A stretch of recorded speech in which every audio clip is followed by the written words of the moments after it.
Alright, since it's another rainy mess outside today, I gotta go over something simple. I'm doing my LS swap again. I'm trying to find a way to make my radiator actually cut on without having to use a toggle switch. This is option A.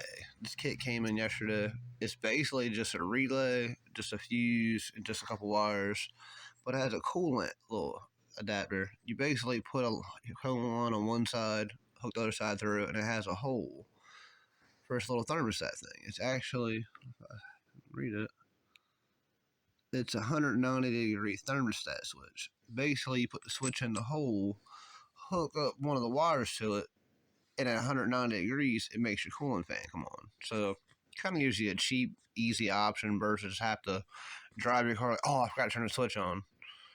So, I'm going to go over this in a little bit. I'm trying to find a couple extra options, but I just try to figure out to show y'all some stuff. Alrighty, but y'all scaring me. In the directions it says, note, do not tighten thermostat switch with a wrench. Hand tighten only. That don't inspire me a whole lot, because generally when you put something in, you're going to want to tighten it. You can't just leave that loose. If you just hand tighten it, it's only going to go in so far. So I'll definitely probably tighten it with the actual wrench, but I'll be gentle about it. Alright, while the rain's actually slacking up, I'm going to show you option B.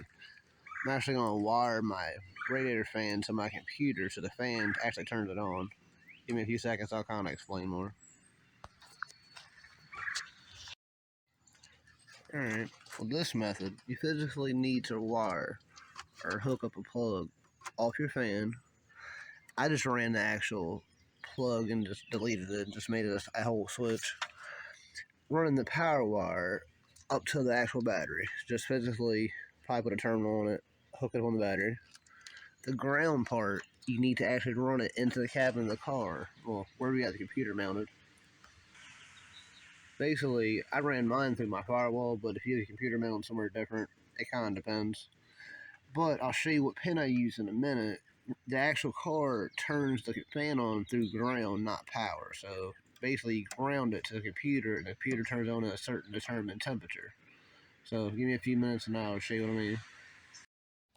Alright, I'm going to start the car up, make sure it warms up, make sure it's actually going to work before I get too far.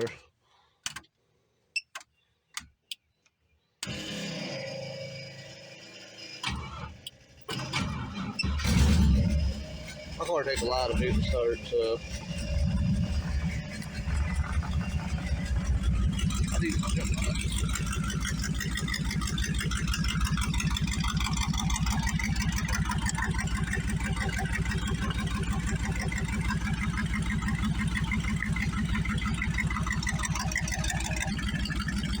Alright, I'll definitely give it a few minutes to let it warm up. I'll be right back. Alright, that's running for a good while. It's still at 172 degrees. I believe it should kick on about 200 degrees. Just, if it don't, we'll find out. I only have the wire to a single fan, so I guess we'll find out if it don't come on. It used to have an actual metal fan. I took that off for more drag and it was going to be in the wet. So just give me a few more minutes. Let's see if it warms up anymore. Alright, I got slacking. Look, it is at 228, but the fan actually did come on. My fan is kind of small. And there is no antifreeze in there. But the fan is running, so give me a few, I'm going to cut it off so it cools down, and I'll show you what wires I use to hook it up. That way, if you want to try it this way, you can do the same thing. Alright, I wish how much I could hit over top of the car. I'm actually going to hide the wires. I wasn't expecting that to actually work, so I kind of plan on something else, but since it works, I'm not going to go away from this. It's easier the computer turn it on for having to mess with it. I physically was just going to cut the long piece of wire I had, put a ring terminal in, and just hook it to my battery with the rest of these. For now, it'll be fine. I'm actually going to clean all this up later once the car drives and it's a little more permanent. So, alright, I got the terminal on. Went ahead and put some electrical tape. Kind of hit it so it don't look so crazy with those other red bars. So, let me get it hooked up, get to the next step. Tone tape. I put it underneath that nitrous one so it don't look so crazy. I still get some of my fuses and stuff. Alright, let me go put it on the dash where I got my computer in. On my car, there's just having it under the hood or somewhere crazy. I put my fuse panel stuff here, but up in this cuddy hole, that's the computer. So you have to give me like 5 minutes to get all this out the way because I zip tied everything up there so it wouldn't fall down. I don't want my computer getting wet. Obviously, computer get wet, your car ain't gonna run. So this is definitely a good option. Just not to take it back out to show y'all.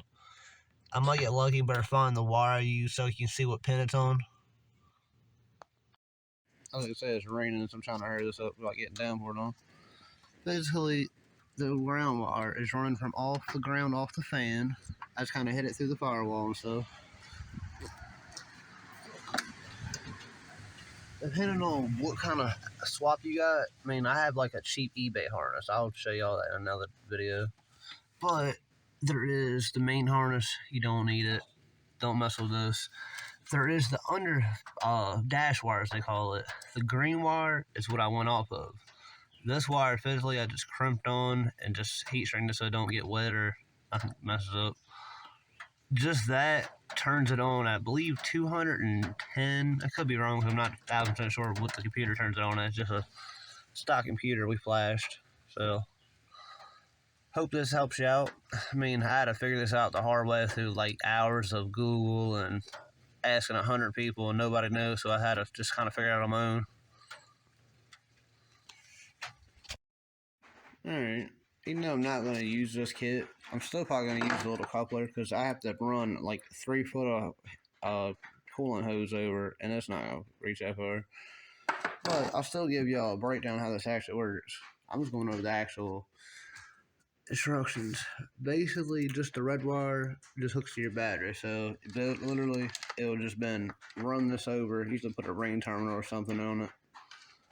The black wire is physically just the actual thermostat wire. So the black wire, which was this one, I would have put an actual shovel head or the female part and hooked that to this switch.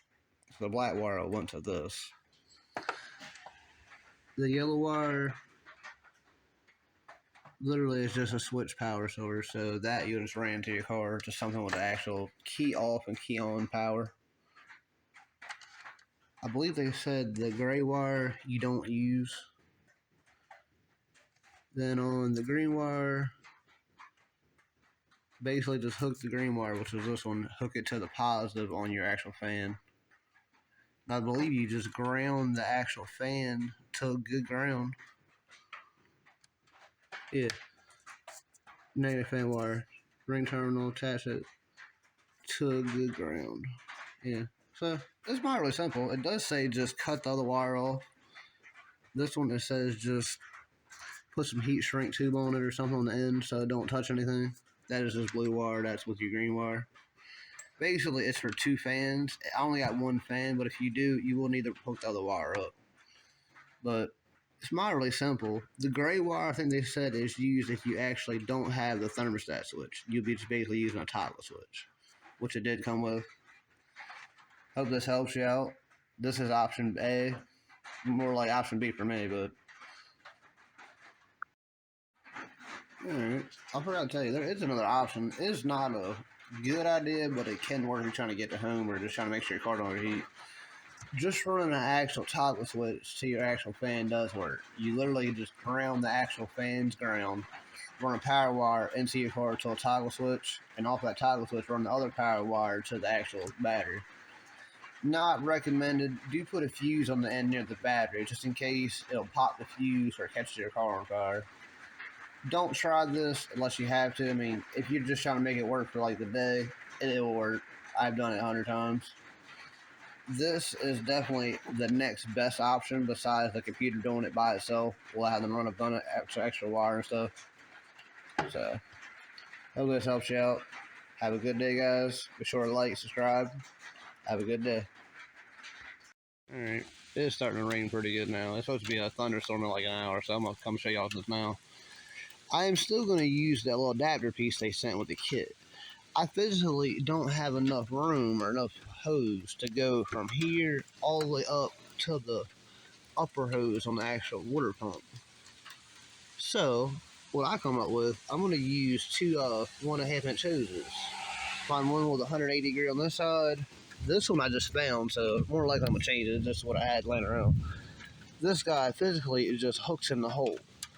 Then I'll take this side and run it to that side. Or I'm going to have a hose here or there. Whatever will work for me. It'll probably work out. So if y'all have the same problem trying to run your hose from a weird direction to something else, this can work for any car you got. And this is the thermostat switch. It'll still work for any car. You don't have to have a Mustang. It can be a Ford, a Honda, it can be anything you want. And this kit was only $40, so if you want a cheap option to get your car cooling for $39.95 or $40 plus tax, it did come with the cooling adapter needed, the thermostat switch, the relay, the toggle switch, your ring connectors, your butt connectors, some screws, some zip ties, pretty much everything to complete your kit, even the radiator hose clamps. So, like I said, this will definitely be an easy option.